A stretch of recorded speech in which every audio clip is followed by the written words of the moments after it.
Good morning for those of you in Australia and New Zealand, where right now it is 8 o'clock Australian Eastern Standard Time. In Western Australia it's 6 a.m. In Adelaide, Australian Central Time, it's 7:30 a.m.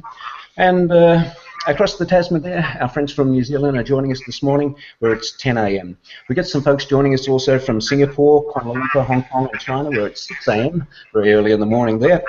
We have some people in London where it's still Sunday, and it's Sunday the 14th at 11 p.m. In Los Angeles, yes, we have some people joining us from across the Pacific there in Los Angeles. It is Sunday, 14th of September at 3 p.m. in the afternoon. In Chicago, it's 5 p.m. In New York, it's 6 p.m. And I just will get started in a moment. I should just introduce our Director of Sales Coaching, who I've been very pleased to be able to get involved this morning. So I will just introduce Harry McIntosh. Hello, Harry. How are you? You're in a different location to me, of course. Hi there, Wayne. Yes, I am. I am in another part of Melbourne. Very good. Okay, now we're going to keep this a very tight time frame this morning. And I'm just getting okay from one of my people here in the background that this broadcast is live and is going out and it's coming through loud and clear. So I thought what we'll do is we'll keep a very, very tight time frame on this morning. We are fortunate enough that people have actually invited us to their sales meetings, and I said it would be a 30-minute broadcast, so we're going to stick very tightly to that 30 minutes. Because we realised there are other items on the agenda for people at their sales meetings. The purpose of this morning is to give our clients an opportunity to ask us questions. So frequently when we do live workshops, we get questions that come up, and we are asked at the end of these seminars to answer questions, and hence there's always questions in people's minds that they would like addressed. So I thought we'd do exactly the same thing here. Harry, I've got some sound coming through here. I don't know whether that's a sound feed at your end. You're on an earphone as well, I think, are you not?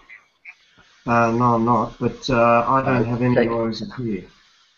Okay, look, not to worry. I just am hearing some sound coming through. I think it's me coming back at me, which is pretty terrible to take early in the morning. But anyway, we'll see how we go. So, Harry, let's get down to these questions. I invited you to be a part of this morning because we do live workshops from time to time.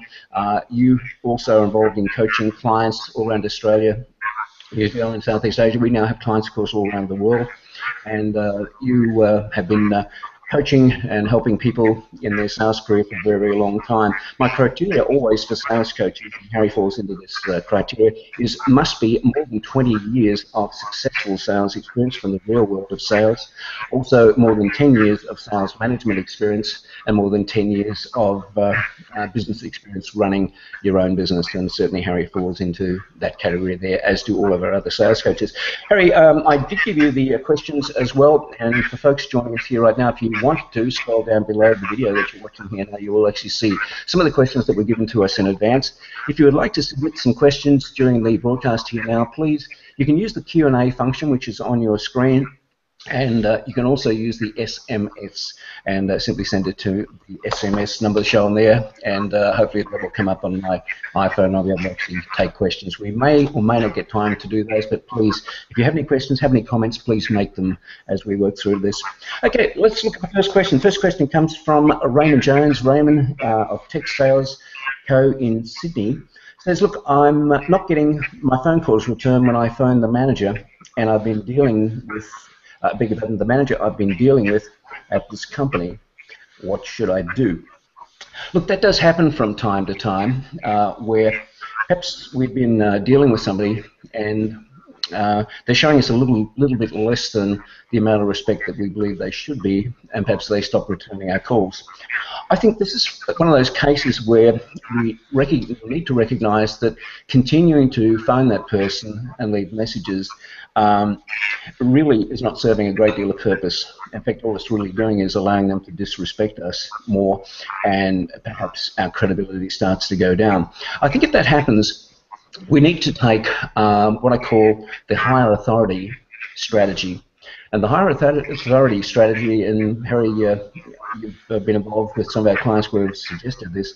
This is where you get somebody else from your organisation to go in at a more senior level So to go in at a level more senior than that at which you are dealing. So this is where you would ask somebody more senior in your company to make a call to that person's manager or someone as high as you can get in the company to basically say, good morning, good afternoon, my name is, and I am, and state the title, I am a director or I'm the managing director of XYZ company. And the reason I'm calling you today is that I know that our Miss Jones is dealing with your Mr. Smith, and we make it a policy, I make it a policy to always speak to the most senior person in the company and open up the channel of communication so that as we do business and as we progress down the track, if there's anything that ever comes up, you have a direct contact link with me. You can always call me, you can always speak with me.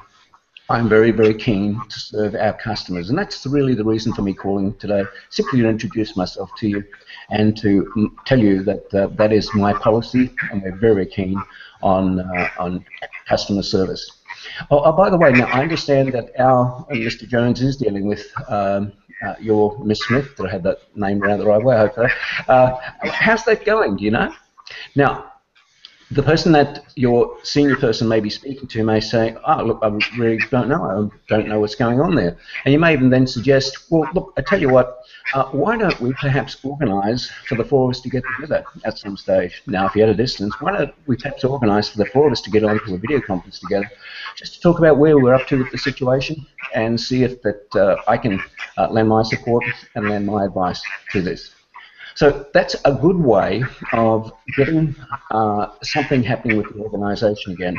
Now, the person in your organisation who makes that call needs to only be senior by title. Now, one of my clients in Sydney, joint managing directors, did this a little while back, and they're brothers, and one brother simply called saying he was the most senior director of the company, where in fact they were both equal.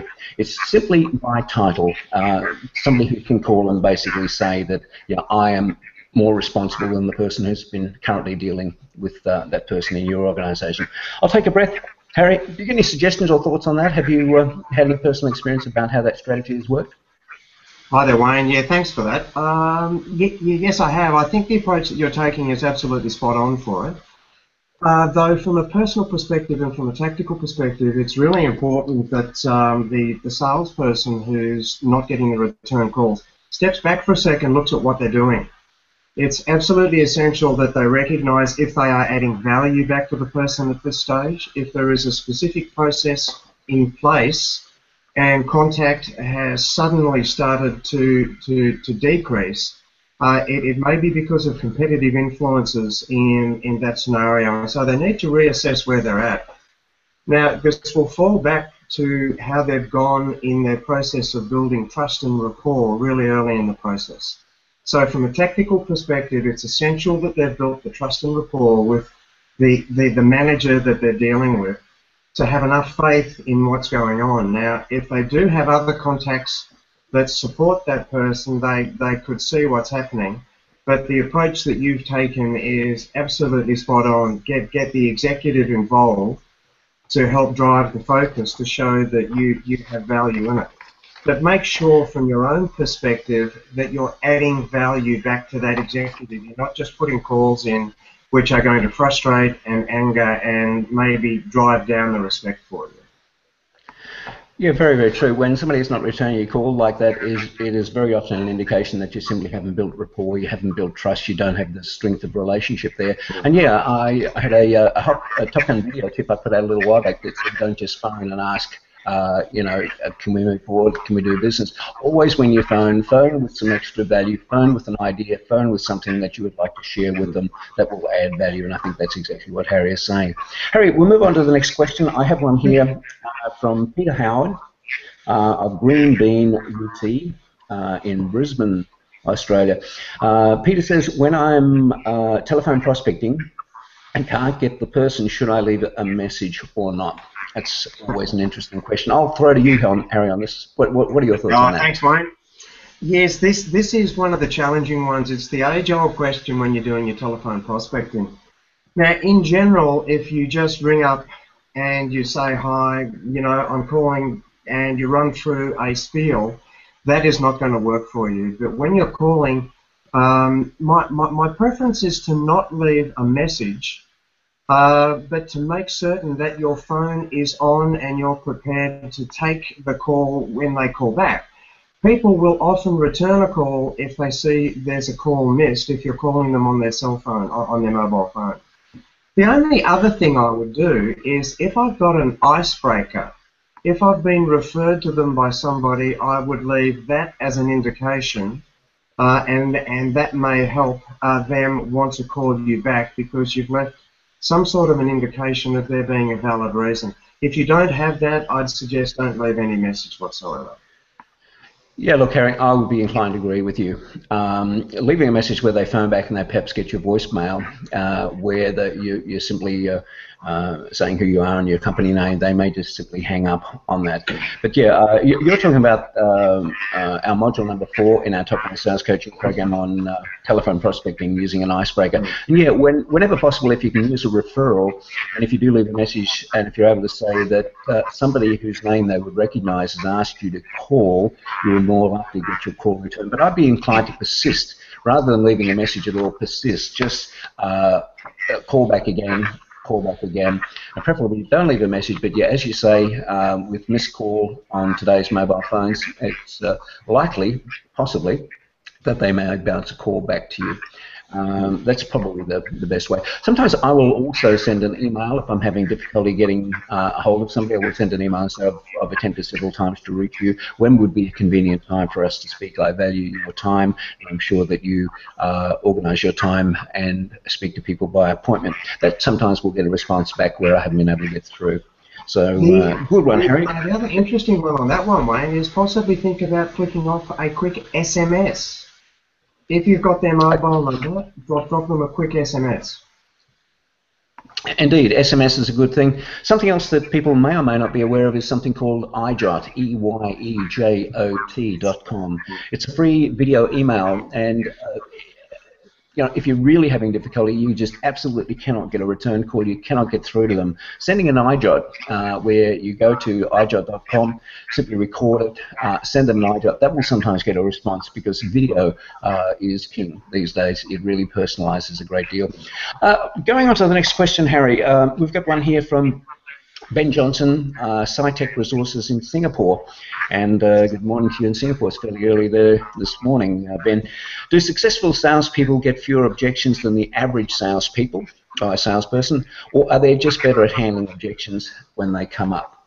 Now, Harry, your experience and my experience with this is, of course, that if a salesperson is what we call a 5th-generation sales professional, they have built rapport, they have built trust, they have asked the right questions to both uncover emotional needs as well as logical needs, and done what we call the diagnosis process professionally, absolutely will get fewer objections. They will uncover objections early and get them out in the open. And when they make their presentation, they'll be making a presentation based on a true understanding of the person's needs, and won't be saying stupid stuff. In other words, they won't be making a recommendation which is likely to get an objection. I guess we've all had the frustration, have we not, of dealing with what I call a Generation 1, Generation 2 sales person, or Generation 3 for that matter. If you don't know what that is, please, if you'd like to send us an email, I'll happily provide you with a link as to the 5 generations of salespeople. But those sort of salespeople go ahead and make presentations and say stupid stuff. You know, they talk about things that are of absolutely no interest to the prospect, and that's when objections come up. So the answer is that yes, professional salespeople get fewer objections than most, simply because they align their presentation more to the prospect's needs. And secondly, professional salespeople know how to handle objections when they do indeed come up. I believe that more sales are lost by salespeople who try to handle objections that don't really exist than for any other reason. In other words, they get something like, I'd like to think it over. That's not an objection. There's something behind that. And if you find yourself saying, look, I'll leave it with you, or here's my business card, I'll get back to you, you have not gotten to the real objection. Or they say, look, I I really need to talk to somebody else about this. You should have found that out earlier in your diagnosis question process, and that should not come up. Even if somebody says, look, I have an existing supplier that I'm quite happy with, that is not the real objection. The real objection in their mind is they don't have a good enough reason for switching to you. You haven't provided a good enough reason to switch to them.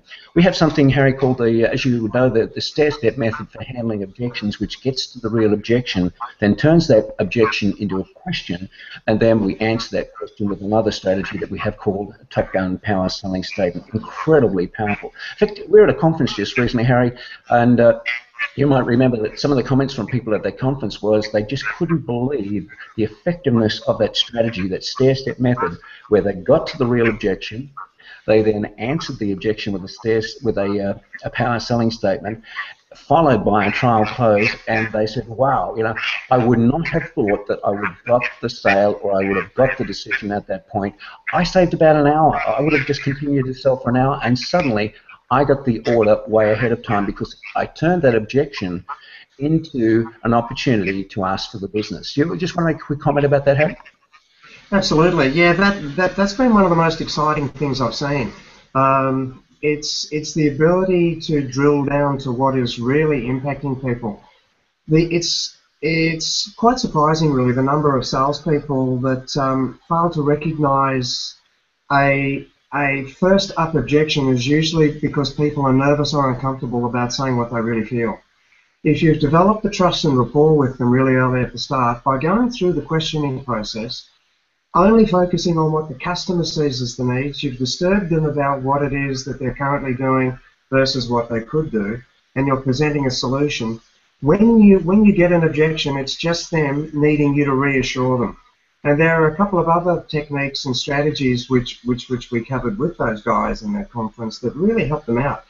But seeing the success and the brightness on the guys' faces when they said, I actually closed the deal for more than what my competitors were at the end of that the customer accepted my quote and was really happy to go ahead. And they said, I'm just looking forward to dealing with you now. It was really a bright and refreshing change, and the look on the CEO's face was really quite surprised when he saw those answers coming from his sales team.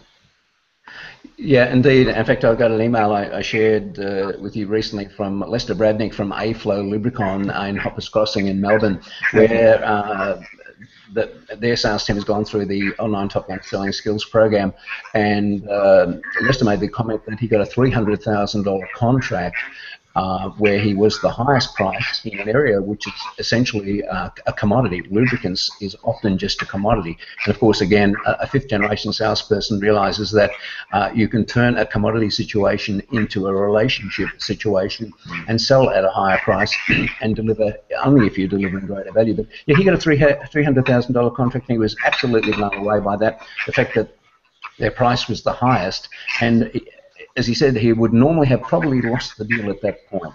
So, yeah, being able to handle objections and have a strategy for handling objections is so important. So many salespeople just do not have a good strategy for handling objections, and I've got to ask, why on earth would you do that? Why would you not have a good strategy for handling objections when there are strategies available? We teach it every single day. People often say to me, sales training, your program costs, a considerable amount of money. Can I suggest losing sales every day costs far, far more than actually investing in good sales training. Good sales training and coaching always absolutely pays for itself, which is why we work with companies and we get great results, or they get great results from us.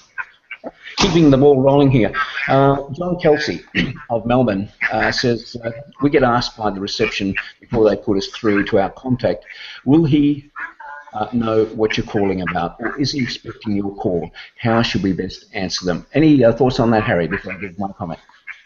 Absolutely, Wayne. Thank you for that one. This is such a tricky one because I've seen so many reps experience this one firsthand. And the funny thing is that when I ask them about how did you prepare for the call, what's your thinking around this, the majority of times there hasn't been a great deal of preparation that's gone on in it.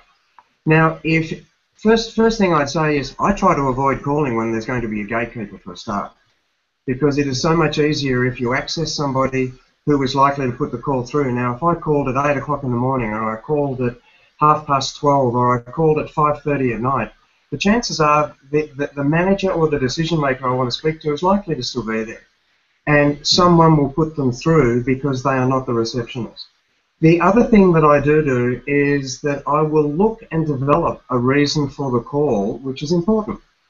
And so I will look for the icebreaker that we spoke about. I think it was on the second or the first question we had. I will have a referral icebreaker. I will have a valuable piece of information that makes it important for that person to feel that they should invest a couple of minutes in speaking with me. Now, if I cannot get past the gatekeeper, I will make sure that I have some sort of a comment or a icebreaker referral that makes it valuable to be put through. Does that help there, Wayne? But yeah, look, and I agree with you. Just avoiding the gatekeeper is probably the best way. Some advice that I often give is call someone else within the company and ask to be transferred within the company. For example, something that I often suggest is call and ask the receptionist for the #1 salesperson in the company. They'll assume that you want to do business with them. They'll often give you their number. They'll even give you their mobile number. Phone, speak to the #1 salesperson in the company and say, look, as one salesperson to another, here's my challenge. I'm trying to reach the person in your organisation who deals with such and such. I wonder, would you mind helping me? Could you just tell me who that person would be and you know, the lie of the land there, who reports to who and what it's all about. Now, I know that when we've suggested people do that, very often what will happen is that salesperson will say, hey, would you like me to introduce you? Would you like me to organise a face-to-face meeting? Or would you like me to put you through right now? And they very often will. So, you know, that's a really neat way of doing it. But there are so many ways of getting around the gatekeeper. One of our clients was telling me just recently they wait in the car park for where they know the people are parking the car and catch them in the afternoon on the way out and see them face-to-face. It was somebody from WorkPack in one of the remote mining towns that they deal with. Moving on, because I'm just conscious of the time here now. One quick comment on that. One for the sales managers out there, that is also a really interesting strategy where we do teach the sales managers to always have a pipeline of people that you'd be interested in.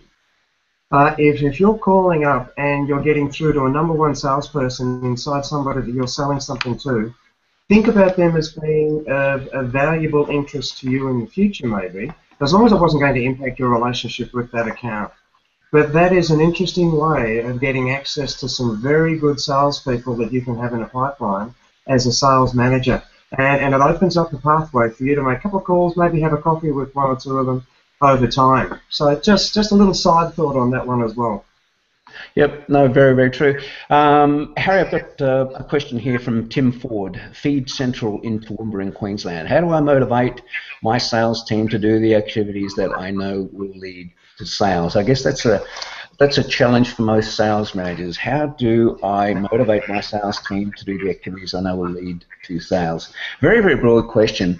The fact of the matter is, many salespeople simply don't know what to do. We tell them go do some prospecting. You've got to prospect more, but look, unless they know specifically how to prospect, how to get on the telephone, how to have a good script, a killer script, a script that will get through. And by the way, when we train, as you know, Harry, we have a script and a system that we train in, which means that make 10 calls, get 5 appointments. That's 1 and 2. That's a pretty good thing. Now, most salespeople, you know, they just simply don't know how to prospect. And some of the other things, you know, you've got to improve your presentations. You've got to use your time better. All of these are skills, and the good thing is all skills can be learned. So I would simply say that if you want your salespeople to make more sales and you want them to do activities that will lead to more sales, train them. Train them in how to do these activities well. Salespeople very often won't prospect because of fear of rejection. Why would they be rejected? Because they say stupid things. They don't know what to say properly when they get on the telephone. So we see all the time when salespeople have systems in place, a true sales process, which is what we teach over a 12-month period. In fact, in the first 12 weeks, they had that entire sales process. Once the salespeople have the process, plus add to that accountability, which again is a part of the Top Gun system that we teach sales managers, that not only do you need to train your people, you need to coach them to make sure that they're translating what they are learning into activities that will work in their real world. That's the purpose of a coach, and that's what you do and I do, Harry, when we work with people and when we work with sales managers. But the accountability which sets out certain activity levels, performance standards, if you like, that need to be adhered to every week. If a salesperson knows they need to make a certain number of calls per week, they need to make a certain number of first meeting appointments per week, they need to run a certain number of first meeting calls per week, they need to make a certain number of presentations per week, and so on. These are performance standards. These are set in place, and if the manager then manages them towards the achievement of those targets week after week after week, if you apply the numbers, and if they adhere to the numbers and they have good skills, the results very definitely go up. And that's exactly what we do, of course, when we work with people over a 12-month period. We get them to set their goals, their activity levels, the things that they know they should do each week, and we hold them accountable on a weekly basis. And we teach salespeople, sales managers to do exactly the same. Thoughts, Harry?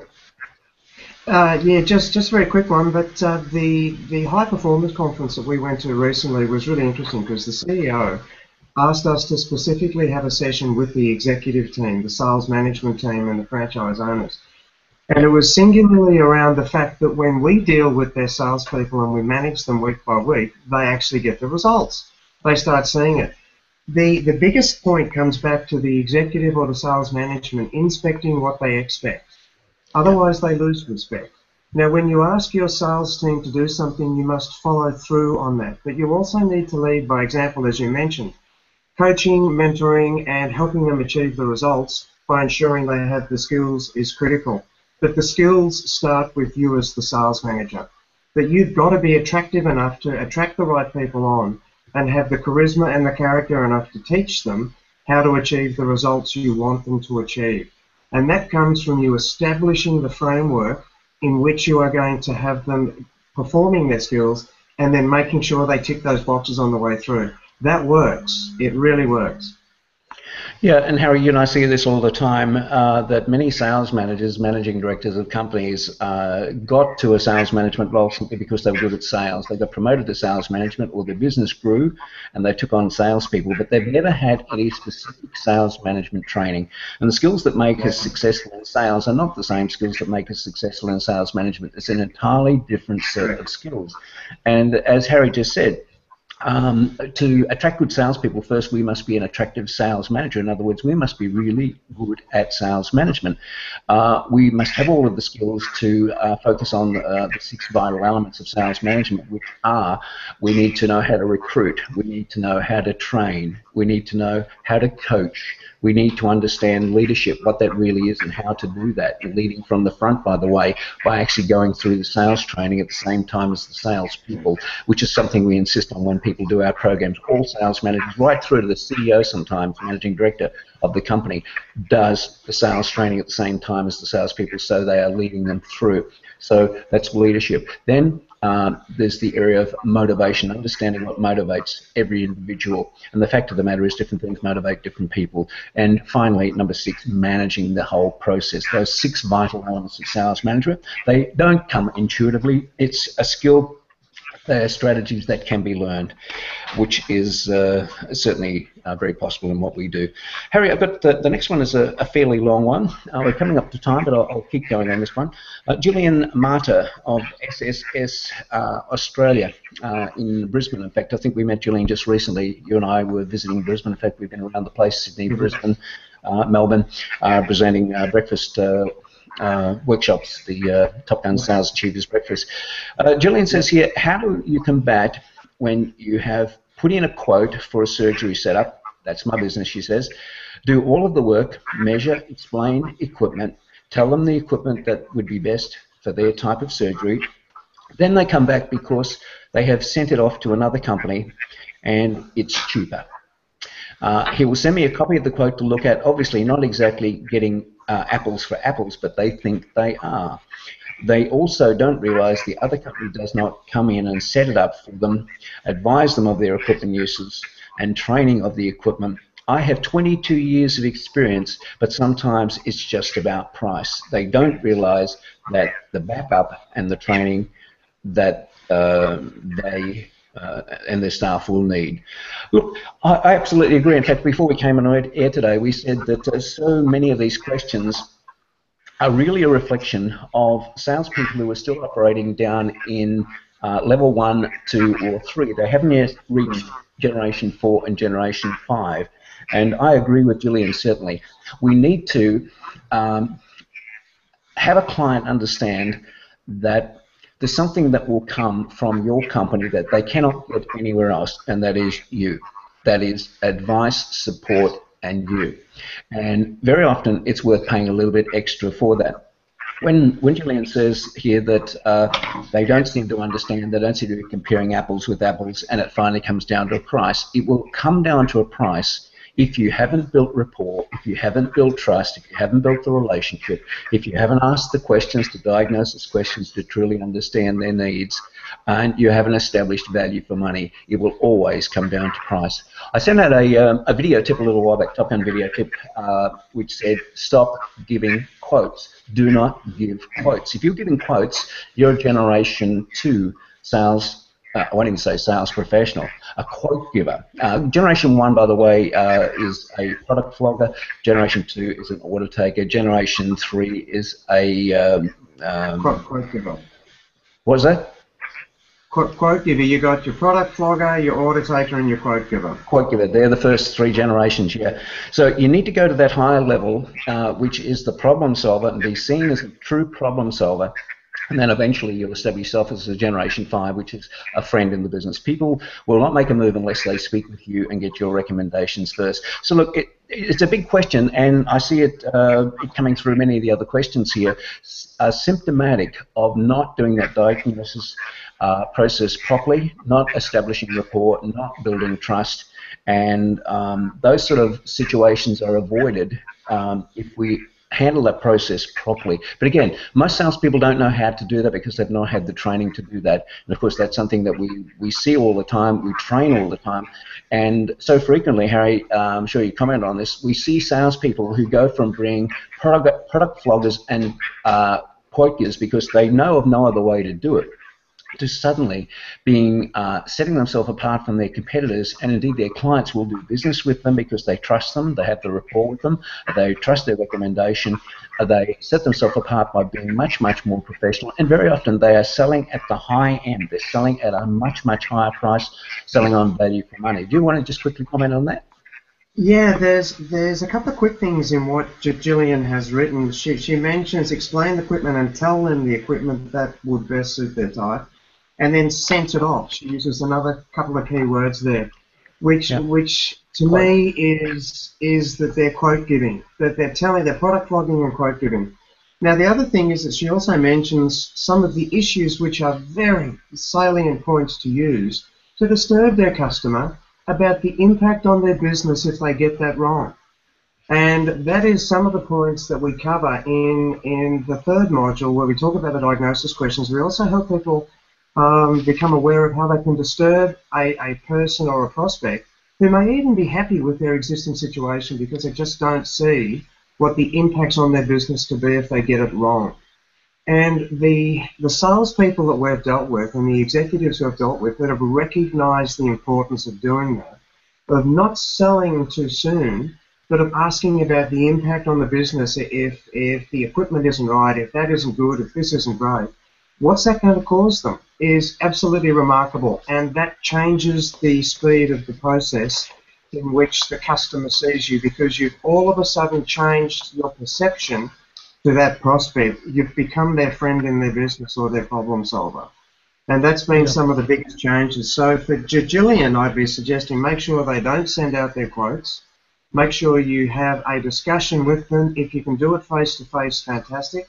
If you can't, find a other way that works for everybody so that you get to look at them and understand what it is and recognize their requirements before you tell them what it is you're going to fix their problem with. Because all you should be doing is offering them their own answer. Over to you, mate. Yeah, exactly true. And look, these days, I mean, you and I and our other sales coaches, we do business internationally now. We can't always be face to face. As much as possible, yeah, be face to face because the postman or your email cannot present a proposal. But if you need to present a proposal, here are a couple of quick ideas. If you need to do it remotely, firstly, see if you can set up a video conference to do this using Skype, using GoToMeeting, or even using Google Hangouts, which is what we're using right now. Skype is probably the easiest way of doing it. Set up a time for the video conference. Try to get all of the decision makers together on that one video conference, and anyone at your company that should also be involved in that meeting. Now, Skype, you can have up to 10 people. If you buy Skype credits, you can have up to 10 people on the video conference at the one time. Set up a meeting time, bring everyone online at the time. Send out the email just before the video conference, okay? And SMS each individual to tell them, check your email, I have just sent you the recommendations. Do not give them enough time to read these recommendations. In other words, don't send it out the night before or the day before, send it out just before your video conference. Allow probably 10 minutes at least, because sometimes email does take a little while to get through it. It isn't instantaneous. So once you do that, then control your interview, just as you would do it if you were face-to-face. Okay, ladies and gentlemen, I'm going to work through the recommendations here with you.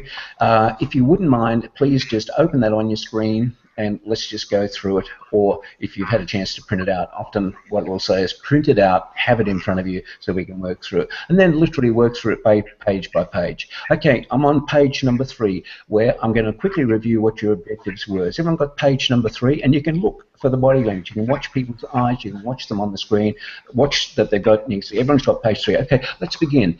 Let's work through your objectives. And my understanding is your objective number 1 was boom, boom, and you work through it. You control your presentation. Don't let people flick through.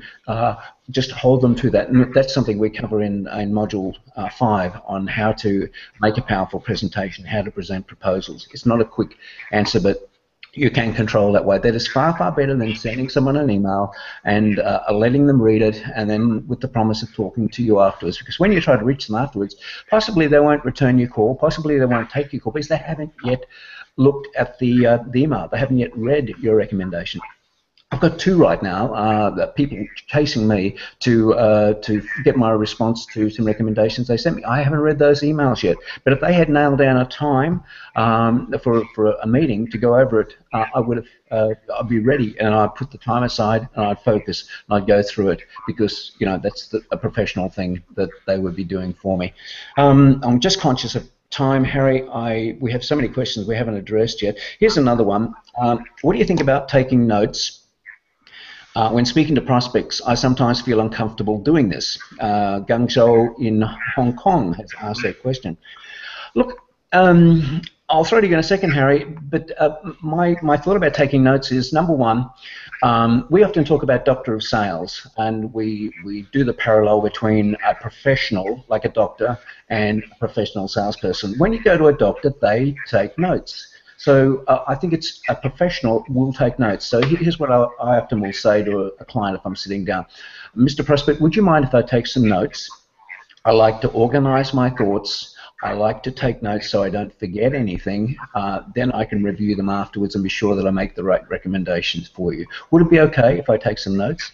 I've never, ever in my whole career had someone say, no, don't take any notes. The other thing that I like to stress is, by the way, everything we talk about right now is strictly confidential. I will not be divulging any of this information to anyone who's not involved in this whole thing. Would that be okay? Very often when you tell people it is confidential, they will relax much, much more. I also truly believe that asking somebody's permission to take some notes and actually making a note of what they say is one of the biggest compliments we can pay someone. It's basically saying, I think what you're going to tell me is so important that I want to write it down, I want to carefully consider it.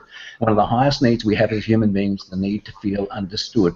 We'll also take recommendations from somebody who we feel understands our needs, but we won't take recommendations from somebody that we don't feel understands our needs. And this is one of the key things that can set you apart from your competitors. The fact that you take time to ask questions, take notes, understand their needs before making a recommendation. Instead of shooting off your mouth right from the beginning, being suckered in by prospects that will say, okay, you've got 10 minutes, Tell me everything about what your company does, what your products are, and what you can do for me.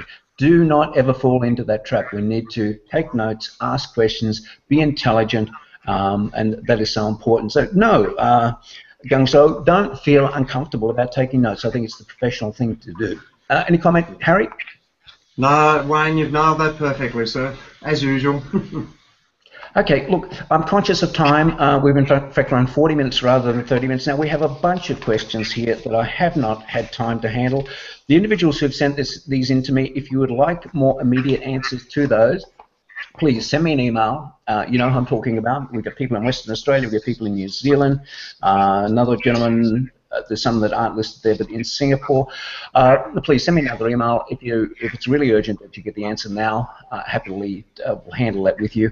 Apart from that, I'm going to set a date 2 weeks from today. Harry, I'll look at my schedule later, but 2 weeks from today, I think it's going to be the 30th. I guess that's going to be another Monday. And so 2 weeks from today, we're going to do. You got the calendar there, have you? We'll do 29. Another one of these. 29th. Okay, Monday the 29th. Yes, correct. Okay, so let's say right now, Monday the 29th, we will do another one of these for 30 minutes, roughly 30 minutes. We'll start at 8 a.m. Australian Eastern Standard Time. Please send in your questions in advance. If what we have said to you today makes a whole lot of sense to you, you'd like more information on what it is that we do with our Top Gun Sales Coaching Program, because we coach online around the world right now. We work with salespeople over a 12-month period. We start to see results within a matter of a few weeks. And people often ask me the question, how much are your programs? What do your programs cost? And the correct answer for that is zero. They are free. They're free insofar as a good sales training pays for itself. We've actually gone one step further. Some of you would already know. We offer a performance guarantee.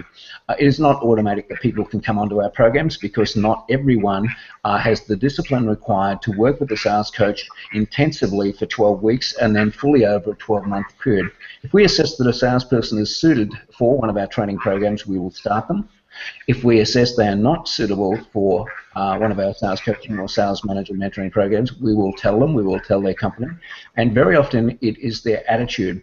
We don't believe that a person has the discipline and the attitude to take the ideas and put them into action and work with the sales coach and do exactly what we ask them to do within that first 12-week period in order to get their sales up to such an extent that the increase in sales generates sufficient additional gross profit, or GP, that pays for the training in full. Then they are entitled to a refund. Their company is entitled to a refund. Now, to my best of my knowledge, we are the only company in the world that has a performance guarantee like that.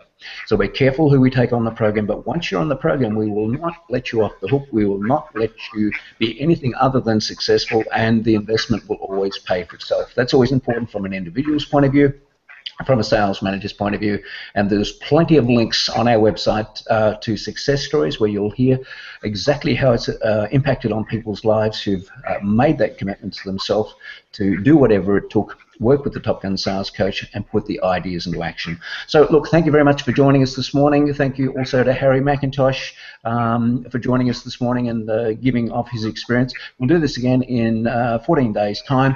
If you have some additional questions that you'd like to send to us in advance, please do. And I do apologise to those people whose questions we didn't get to this morning. If it is urgent, please send me an email. We'll have a one-on-one chat. Happy to do that with you. That's what we're all about. And apart from that, if it's something you still would prefer that we hold over to share with your sales team in 14 days' time, we'll do that. For those of you who are sitting here now thinking there are people who should have heard this stuff this morning, they can. So in around about an hour's time, this will be available, a copy of this recording will be available to you at this exact same location. You're going to be able to come back here in 1 hour's time, press the play button, and get a copy of this entire recording that you can share with people who perhaps should have been in on this meeting this morning, should have been watching it this morning but weren't. Or you may even want to forward this URL to them, this website address to them, where they can go and log in later on and watch the recording of what we covered this morning. So thank you very much for your commitment in making the time available to invite us to your sales meeting this morning, or to invite us to share some time with you if you're one-on-one, and particularly for those of our clients who are in parts of the world where it's very early in the morning. Thank you for doing that. And for those of you on the other side of the Pacific who it's still Sunday afternoon, thanks for taking time on a Sunday afternoon to spend time with us. Thank you, Harry. I'll complete and finish this presentation by saying what I always say: have a great day, make it a great day. It will be the day that you make it, so why not make it a great day through the actions that you take? Thanks for joining us, Harry, and you have a great day too. I'm sure you will. Thanks. Bye now. Okay, bye for now. Take care.